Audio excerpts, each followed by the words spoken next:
आइए बच्चों, हम लोग देखते हैं यहाँ पर क्या करेंगे। क्वेश्चन नंबर 2 में देखेंगे तो आपके 4 क्वेश्चन है, फर्स्ट, सेकेंड, थर्ड, फोर्थ। इसमें विकल्प भी है तो हमने विकल्प आप लोगों का लिया नहीं है। सॉल्व करेंगे, सॉल्व से आप लोग अपना विकल्प खुद मिला लीजिएगा। ठीक है, पहला क्वेश्चन पूछा 2 tan स्क्वायर 30 अंश बटा में 1 + tan स्क्वायर 30 अंश का मान क्या होगा।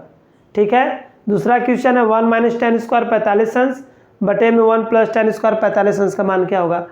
तीसरा दिया है sin 2a बराबर 2 sin a हो तो a का मान क्या होगा। इसमें दिया है आपका 2 tan 30 अंश बटे में 1 - tan स्क्वायर 30 अंश, तो इसका मान क्या होगा। तो आइए देख लेते हैं एक एक क्वेश्चन करके हम लोग। तो हम लोग पहला क्वेश्चन उठाते हैं, दूसरे का पहला क्वेश्चन है क्वेश्चन नंबर 2। तो यहाँ पर देखिए tan कितना आपका दिया है 30 अंश बटे में आपका है 1 + tan स्क्वायर 30 अंश। ठीक है, मान रखिए तो आपका हो जाएगा यह 2 गुणे tan 30। tan 30 अंश का मान कितना होता है भाई, tan 30 अंश का मान बताइए 1/3।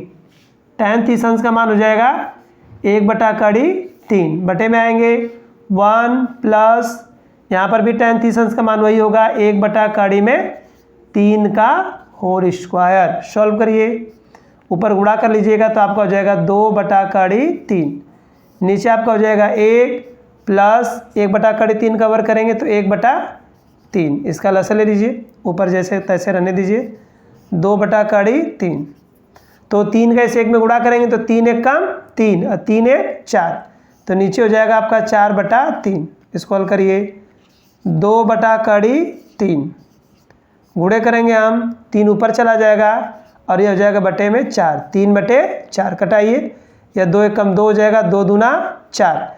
इस 3 का यदि हम 3 में भाग देंगे तो देख लीजिए 3 को हम क्या लिख सकते हैं, 3 को लिख सकते हैं 3 गुणे 3। अभी हम आपको बताया था अगले सवाल में गुणा करने पर कड़ी खत्म हो जाती है, 3 आएगा। तो उसी तरह हम उल्टा भी लिख सकते हैं, 3 का मान 3 3। तो यदि इसमें आप 3 से भाग देंगे, सपोज दैट इसमें आपको में 3 से भाग देना है तो यहाँ पर भी बटे 3 आएगा, तो यह 3 से क्या होगा, कटा तो क्या बचा 3। तो उस तरह इसको हम कटाएंगे यहाँ से तो ये आपका आ जाएगा कट कर कितना 3। तो इस तरह मान हो जाएगा इसका 3/2। तो देखिए 3/2 इसका आंसर हो गया, या इसका मान थीटा में दिया आपका आंसर में दिया होगा तो 3/2 आपका यह sin 60 अंश का मान है। यदि काश में दिया होगा तो यह cos 30 अंश का मान है। ठीक है, चलिए नेक्स्ट क्वेश्चन लेते हैं हम लोग अपना। नेक्स्ट क्वेश्चन हमारा है क्वेश्चन नंबर 2। आपका दिया है 1 - tan स्क्वायर 45 अंश बटा में 1 + tan स्क्वायर 45 अंश। ये तो बहुत इजी क्वेश्चन दिख रहा है। देखिए एक आपका 1 हो गया, tan 45 अंश का मान कितना होता है, tan 45 अंश का मान 1, तो यहाँ पर 1 रखिएगा, 1 का स्क्वायर बटे में 1 + tan 45 अंश का मान 1 है तो यहाँ पर 1 का वर्ग कर लीजिए। चलिए वर्ग करिए, 1 - 1 बटा में 1 + 1, ऊपर 1 में से घटाएंगे 0, नीचे जोड़ेंगे 2, तो 0 में 2 का भाग देंगे तो कितना आ जाएगा 0। इस तरह इसका मान कितना आपका आ गया 0। ठीक, अब आइए क्वेश्चन नंबर 3 देख लीजिए। क्वेश्चन नंबर 3 में देखेंगे आपका दिया गया है क्या, sin 2a। क्या दिया है, sin 2a बराबर 2 sin a। तो यहाँ पर देखिए थोड़ा सा आपको फार्मूला देखना पड़ेगा। आप लोगों को अभी तो हम फार्मूला बताया नहीं है, आगे जैसे जैसे हम लोग बढ़ते जाएंगे तो और बहुत से फार्मूलों के बारे में जानकारी होगी।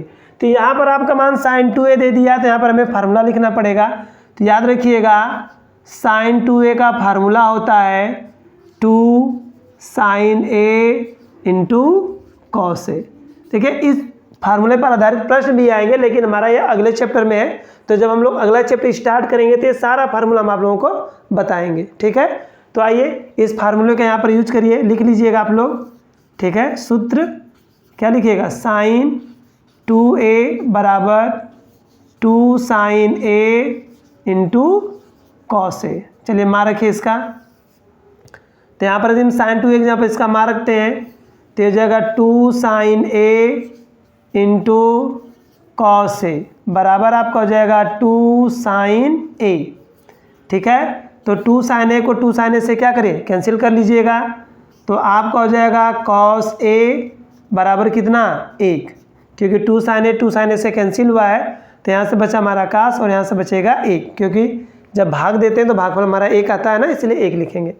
तो अब यहाँ पर देखिए, देखेंगे a cos के कितने अंश का मान है। तो यहाँ पर देखिए cos a बराबर 1, cos के कितने अंश का मान है, ध्यान दीजिए, सोचिए सोचिए, cos 0 अंश का मान कितना होता है, 1 होता है। तो यहाँ पर हम लिखेंगे cos 0 अंश कितना हो जाएगा, cos 0 अंश। तो cos को cos से क्या कटिए, कटा दीजिए, cos से कट जाएगा, तो a बराबर आपका हो जाएगा 0 अंश। तो इस तरह इसका आंसर हो गया 0 अंश। अब हमारा लास्ट बचा है क्वेश्चन नंबर 4 भी देख लीजिए, छोटा सा वो भी है।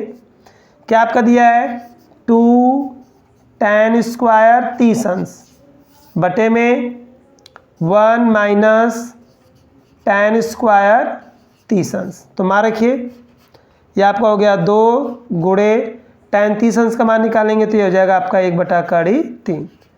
ठीक है, फिर होलापान करिएगा, 1 माइनस tan 30 अंश का मान आपका हो जाएगा ब्रैकेट में 1/3 का होल स्क्वायर। तो ऊपर आपका हो जाएगा 2/3, नीचे वर्ग करिएगा 1 माइनस इसका वर्ग करेंगे तो कितना आपका आ जाएगा 1/3। आगे चेक करिए,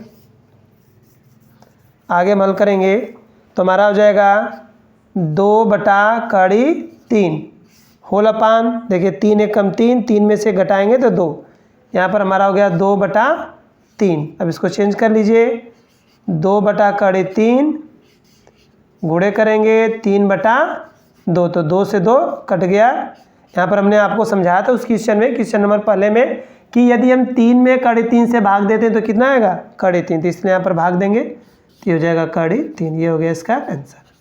ठीक है बच्चों, इस तरह हमारा क्वेश्चन नंबर 2 कंप्लीट हो गया। ठीक है, अब हम लोग देखेंगे क्वेश्चन नंबर 3। तो क्वेश्चन नंबर हम लोग फर्स्ट सेकेंड देख चुके हैं, अब आगे हम लोग क्वेश्चन नंबर 3 पे देखेंगे। यह सवाल आपका इम्पोर्टेंट है, इसको अच्छी तरह समझ लीजिएगा। इसमें दिया हुआ है यदि tan a प्लस बी बराबर 3 और tan a माइनस बी बराबर 1/3 हो, तो 1/3 है, और यहाँ पर a प्लस बी की जो वैल्यू है 0 से ग्रेटर देन है और लेस देन कितना है 90 डिग्री। ठीक है, और यहाँ पर a की वैल्यू b से बड़ी है, तो आपको a और b का मान ज्ञात करना। बहुत सिंपल क्वेश्चन है। ठीक है, तो यहाँ पर दिया है tan a प्लस बी बराबर 3 और tan a माइनस बी बराबर 1/3। a प्लस बी की जो वैल्यू है वह 0 से बड़ी है और 90 से क्या है, कम है, और यहाँ पर आपका दिखाया गया है जो a की वैल्यू होगी वह ग्रेटर देन किससे हो जाएगी, b से। तो आपको मान निकालना है a और b का। तो आइए देखते हैं क्वेश्चन नंबर 3।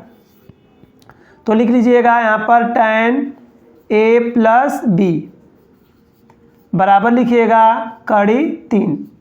तो यहाँ पर ये ज़रा बताइए आप लोग, 3 tan के कितने अंश का मान है। आप tan के लाइन में जाइए, उसमें 3 ढूंढिए और उसके ऊपर चले जाइए और देख कर बताइए कितने अंश का मान है। तो आप ढूंढेंगे तो पाएंगे sin 60 अंश का मान, tan 60 अंश का मान है। किसका मान है, tan 60 अंश। tan की लाइन में जाएंगे, 3 ढूंढेंगे, उसके ऊपर देखेंगे तो यहाँ पर आपका 60 लिखा होगा, अर्थात tan 60 अंश का मान होता है 3। तो इस तरह आपका हो जाएगा tan a प्लस बी। अब हम 3 की जगह पर लिखेंगे tan 60 अंश, क्योंकि हमें मालूम है tan 60 अंश का मान कितना होता है, 3 होती है। तो अब tan को आप tan से क्या करिए, कटा दीजिए, तो आपका हो गया a प्लस बी बराबर 60। ये हमारा बन गया question number 1। Equation number 1 a plus B बराबर आ गया 60, इसको मान लीजिएगा इक्वेशन नंबर 1, समीकरण नंबर 1। अब दूसरा समीकरण उठा लीजिए। अब आपका दिया है tan a माइनस बी बराबर 1/3। तो आइए इसमें देखते हैं, tan a माइनस बी बराबर, अब इसमें भी देख लीजिए, आप उसमें देखेंगे सारणी में अपने, तो 1/3 कितने अंश का मान है, साढ़े में जाइए, tan की लाइन में जाएंगे, 1/3 दिख रहा होगा, ऊपर जाएंगे तो आप पाएंगे कि यह tan 30 अंश का मान है। किसका मान है, tan 30 अंश। तो यहाँ पर 30 अंश हो जाएगा, tan से क्या होगा, कट जाएगा, a माइनस बी बराबर 30 अंश। ठीक है, क्वेश्चन नंबर 2। अब इसके नीचे लिख लीजिए a प्लस बी बराबर 60 अंश। ये हो गया हमारा समीकरण नंबर 1। इन दोनों समीकरणों को यदि हम जोड़ते हैं तो हमें a का मान और b का मान निकल जाएगा। ठीक है, तो हम पहले जोड़ेंगे। देखिए कब जोड़ेंगे कब घटाएंगे यह जानना जरूरी है। आप देखेंगे यदि जोड़ने पर कोई एक मान हमारा कट रहा है तो जोड़ेंगे, और घटाने पर यदि कट रहा है तो घटाएंगे। हम यहाँ पर विलोपन विधि का यूज करेंगे। यदि आप चैप्टर नंबर 3 पढ़े होंगे तो उसमें आप विलोपन विधि पढ़े होंगे। ठीक है, तो विलोपन विधि में क्या करते हैं, दोनों के गुणांक यदि किसी एक घटक के गुणांक बराबर कर लेते हैं और उसके बाद देखते हैं यदि वह जोड़ने पर करता है तो जोड़ते हैं, यदि घटाने पर करता है तो क्या करते हैं, घटाते हैं। तो यहाँ पर देखिए जोड़ने पर यह कटेगा, कौन कटेगा, बी से कट जाएगा क्योंकि यहाँ पर माइनस है और यहाँ पर प्लस है। ए दोनों प्लस है तो आपका जुटेगा, ए आपका हो जाएगा 2a और यहाँ पर आपका हो जाएगा 60 और 30 कितना, 90 अंश। 60 और 30 कितना हो जाएगा, 90 अंश। ए का मान निकालेंगे तो 90 बटा में 2 करेंगे और ए का मान हमारा निकल के आ गया 45 अंश। ए का मान कितना निकाल लिया आप लोग, 45 अंश। अब बी का मान निकालना है तो ए का मान समीकरण 1 या 2 में रख लीजिए। तो लिखेंगे ए का मान समीकरण 1 में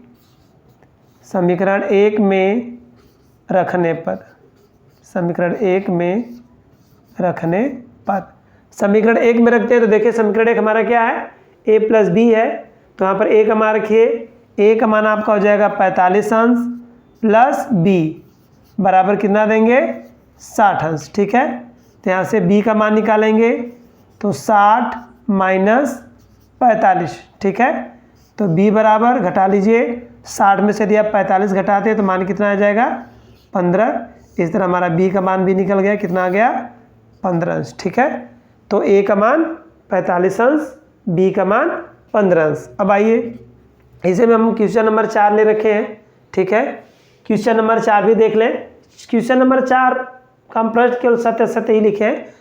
उसमें दिया होगा कि निम्नलिखित प्रश्नों में सत्य असत्य क्वेश्चनों को छाटिए। ठीक है, तो यहाँ पर देखिए कर आप पहला क्वेश्चन में साइन ए प्लस बी बराबर क्या, साइन ए प्लस बी होता है। तो ये आपका क्वेश्चन गलत है क्योंकि साइन ए प्लस बी बराबर साइन ए और साइन बी नहीं होता। आप याद रखिएगा साइन का कभी भी कोणों में गुणा नहीं होता है। साइन ए प्लस बी का जो मान होता है, साइन ए प्लस बी, ये आपका होता है sine A into cos B plus cos A into sine B का यह फार्मूला है। ठीक है, तो देखिए साइन ए प्लस बी का मान ए प्लस बी नहीं होगा, साइन ए प्लस बी का मान होता है sine A into cos B plus cos A into sine B. इस तरह ये हमारा क्वेश्चन क्या है, असत्य है। अब यहाँ पर देखिए थीटा में वृद्धि के साथ साइन के मान में वृद्धि होती है। तो आप अपने सारणी में जाएंगे तो आप देखे रहे होंगे कि साइन 0 अंश का मान 0 होगा, साइन 30 अंश का मान आपको 1/2 मिला होगा, साइन 45 अंश का मान देखेंगे तो 1/2 है, साइन 60 अंश का मान देखे होंगे तो उसमें आपको मिला होगा 3/2 और साइन 90 अंश में गए होंगे तो इसका मान 1। तो देखिए जैसे जैसे थीटा का मान बढ़ रहा है उसी तरह यह मान भी हमारा बढ़ रहा है ना। देखिए पहले 1 है, सॉरी यहाँ पर 0 होगा, सॉरी साइन 0 अंश का मान 0 होता है, फिर साइन 30 अंश का मान 1/2, साइन 45 अंश का मान 1/2, साइन 60 अंश का मान 3/2 और साइन 90 अंश का मान 1। तो यहाँ पर देखेंगे थीटा का मान बढ़ रहा है तो इसकी वैल्यू भी साइन थीटा का मान में वृद्धि हो रही है, थीटा में वृद्धि हो रही है तो साइन थीटा के मान में भी क्या हो रही है, वृद्धि हो रही है। इसलिए यह आपका जो दूसरा मान है वो आपका सत्य होगा। अब क्वेश्चन नंबर 3 में वही क्वेश्चन है, बस साइन और कास में अंतर है। तो दिया है थीटा में वृद्धि के साथ कॉस थीटा के मान में भी वृद्धि होती है। तो उसमें भी देख लीजिए, आप देखे होंगे कास जीरो अंश का मान 1 था, इसका मान कड़ी 3/2 था, यहाँ पर 1/2 था, यहाँ पर 1/2 और यहाँ पर 0। तो यहाँ पर देख रहे हैं जैसे जैसे थीटा का मान बढ़ रहा है यहाँ पर कास की वैल्यू जो क्या हो रही है, घट रही है। पहले 1 था, कड़ी 3/2 हुआ, फिर 1/2 हुई, फिर 1/2 हुआ, उसके बाद लास्ट में क्या हो गया, 0। जैसे ही थीटा का मान 90 अंश हुआ, कास 90 अंश का मान क्या हो गया, 0 हो गया। तो इस तरह मान घट रहा है और यहाँ क्या कर रहा है, बढ़ रहा है। तो यह क्वेश्चन इस तरह क्या हो जाएगा, गलत हो जाएगा। तो यहाँ पर क्रॉस कर देंगे, ठीक है। अब कर रहा है क्या, थीटा के सभी मानों पर साइन थीटा बराबर कॉस थीटा होता है, तो नहीं, केवल साइन 45 और कास 45 पर इन दोनों के मान समान होते हैं, लेकिन उसके बाद यदि अन्य मानों पर लेंगे तो मान बदल जाएंगे। जैसे यहीं पर देख लीजिए, ये आपका साइन 30 अंश है, तो साइन 30 अंश पर साइन का मान कितना, 1/2 है, और यहाँ पर मान क्या है, कास 30 अंश का मान कड़ी 3/2 और साइन 30 अंश का मान 1/2। यहाँ पर मानों में क्या अंतर है, यहाँ पर भी देखेंगे तो यहाँ पर भी मान में अंतर है, यहाँ देखेंगे तो यहाँ पर भी इन दोनों के मानों में अंतर है, और यहाँ पर भी इन दोनों के मानों में अंतर है। लेकिन मात्र एक पद है जहाँ पर इन दोनों के मान आपस में क्या है, बराबर है। लेकिन यहाँ पर पूछा क्या, थीटा के सभी मानों पर क्या साइन थीटा और कॉस थीटा बराबर है, नहीं, ऐसा नहीं है, इसलिए अभी क्वेश्चन हमारा गलत हो जाएगा। करा दी a बराबर 0 हो तो काट क्या होगा, परिभाषित नहीं है, तो काट 0 अंश का मान देखिए, कॉट 0 अंश का मान ऐसे निकाल लीजिए, यदि नहीं याद है तो काट 0 अंश हो गया, तो इसका फार्मूला होगा कास 0 बटा में क्या लिखेंगे, साइन 0, ठीक। कास 0 अंश का मान देखिए वहाँ पर कितना है, 1 है, बटे में क्या करेंगे, 0 है, भाग देंगे तो क्या आएगा, हमने आपको बताया था यदि 1 में 0 से भाग देंगे तो मान क्या होगा, अपरिभाषित होगा। तो यहाँ पर क्या कर रहा है कि थीटा बराबर 0 पर काट परिभाषित नहीं है, मतलब अपरिभाषित है, कह रहा है ना, परिभाषित नहीं मतलब अपरिभाषित, अर्थात ये आपका क्वेश्चन सही हो जाएगा, ठीक है। तो बच्चों आई होप, मैं आशा करता हूँ कि आप लोगों को ये वीडियो बहुत ही पसंद आया होगा, ठीक है। आप लोगों से रिक्वेस्ट निवेदन है कि इस चैनल को हमारे क्या करिए, सब्सक्राइब करिए और लाइक कीजिए, ठीक है। धन्यवाद। अब हम लोग अगले क्वेश्चन में फिर मिलेंगे, अगले चैप्टर में।